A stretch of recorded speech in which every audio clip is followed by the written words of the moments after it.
మాసం సందర్భంగా మన కాసం ఫ్యాషన్స్ కిలో చీరలు కొనండి, అరకిలో చీరలు ఉచితంగా పొందండి.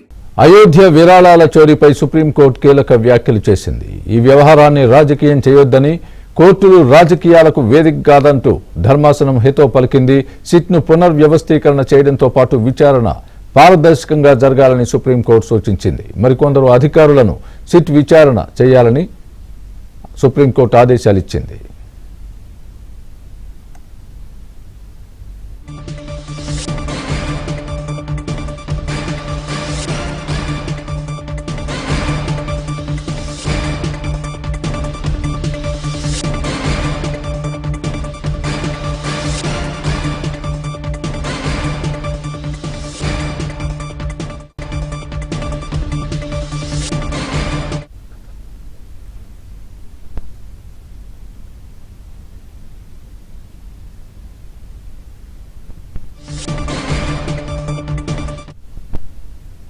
అయోధ్య విరాళాల చోరీపై సుప్రీంకోర్టు కీలక వ్యాఖ్యలు చేసింది. ఈ వ్యవహారాన్ని రాజకీయం చేయవద్దని, కోర్టులు రాజకీయాలకు వేదిక కాదంటూ ధర్మాసనం హితో పలికింది.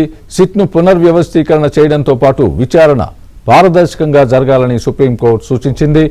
మరికొందరు అధికారులను సిట్ విచారణ చేయాలని సుప్రీంకోర్టు ఆదేశాలిచ్చింది.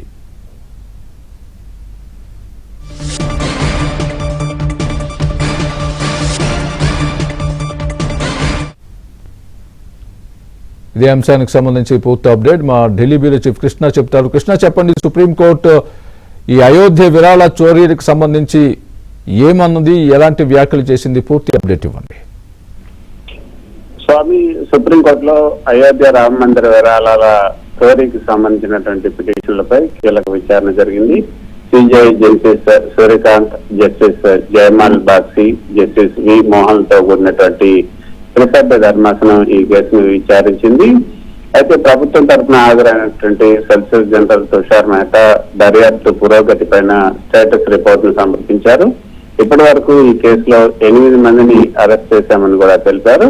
ప్రస్తుతం ఈ కేసును ఎవరు దర్యాప్తు చేస్తున్నారని సిజేఐ ప్రశ్నించినప్పుడు, గతంలో కేవలం నేరం జరిగిందో లేదో ప్రాథమికంగా తెలుసుకోవడానికి సీటు వేశాం, ప్రస్తుతం లోకల్ పోలీసులు దర్యాప్తు చేస్తున్నారని సొలిసిటర్ జనరల్ ధర్మాసనానికి తెలియజేశారు.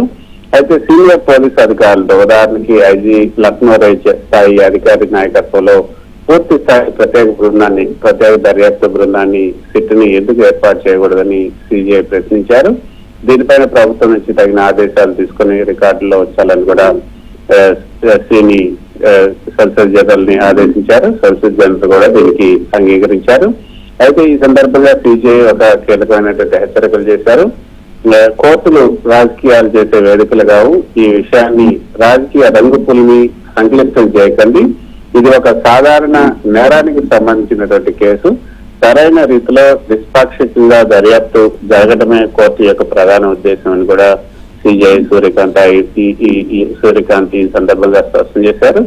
అయితే సీనియర్ అడ్వకేట్ దేవదత్ కామత్ ఈ సందర్భంగా వాదనలు వినిపిస్తూ, భక్తులు ఇచ్చినటువంటి విరాళాలు, కానుకలు, వీటికి సంబంధించినటువంటి రికార్డులు సరిగా లేవు, వేటి కానుకల ఇన్వెంటరీ కూడా మాయమైపోయిందని పిటిషనర్ల తరఫున ఆయన వాదించారు.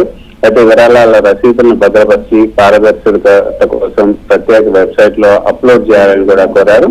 అలాగే ఎఫ్ఐఆర్ ప్రతిని కూడా ఆన్లైన్ లో అందుబాటులో ఉంచాలని పిటిషన్లు కోరగా రికార్డులన్నీ కూడా రికార్డులన్నీ భద్రంగా ఉన్నాయని సొలిసిటర్ జనరల్ కోర్టుకి తెలియజేశారు. అయితే కేసు దర్యాప్తు బాధ్యతను పూర్తి స్థాయిలో సీనియర్ అధికారులకు అప్పగించేలా ఆదేశాలు తీసుకోవాలని సొలిసిటర్ జనరల్ ను సిజేఐ ఆదేశించారు. ఇక విరాళాల డిజిటలైజేషన్, రికార్డుల భద్రత, ఎఫ్ఐఆర్ అప్లోడ్ అంశాలను కూడా కోర్టు పరిశీలిస్తుందని సిజేఐ పేర్కొన్నారు. ఈ కేసు తదుపరి విచారణ వచ్చే సోమవారానికి అంటే జూలై 27వ తేదీకి వాయిదా వేసి ఆ రోజున దర్యాప్తు విధానం పైన తగిన ఆదేశాలు, దిశానిర్దేశం